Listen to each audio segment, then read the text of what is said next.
Vote উৎসবে গোটা দেশ।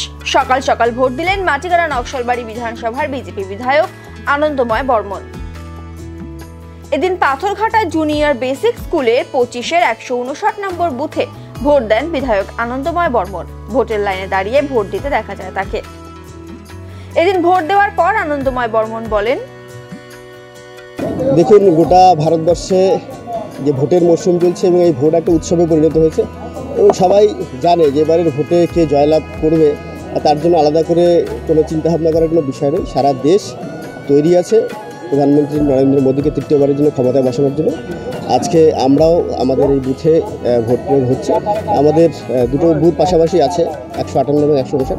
সবাই এখানে স্বতঃস্ফূর্তভাবে ভোট দিতে এসছে এবং আমরা সবাই জানি এখানকার বেশিরভাগ ভোট সব বিজেপিতেই পড়ে এবং আগামী দিনে ভারতীয় জনতা পার্টির সরকার নিশ্চিত এবং আপকি বার 400 পারের যে স্লোগান সেটা সার্থক হবে।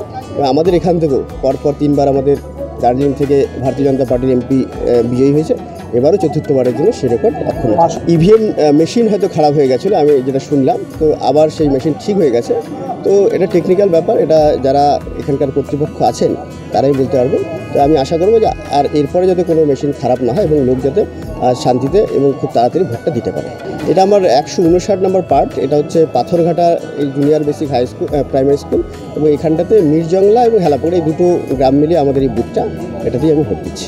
দেখুন, এখনও তো যেটুকু খবর আছে কোথাও অশান্তির কোনো খবর নেই, তবে নির্বাচন কমিশন নিশ্চিতভাবে এবং প্রশাসন নিশ্চিতভাবে আরেকটু সতর্ক হবে যাতে প্রথম দফার ভোট যেমন শান্তিপূর্ণভাবে হয়েছে, এই দ্বিতীয় দফার বাংলার ভোটেও যাতে কোনো অশান্তি না হয়। কারণ আমরা দেখি যে বাংলাতে ভোট মানেই অশান্তির একটা বাতাবরণ পরিবেশ তৈরি হয়, সেটা যাতে না হয় নির্বাচন কমিশনকে এবং প্রশাসনকে সেটা দেখার জন্য অনুরোধ করব।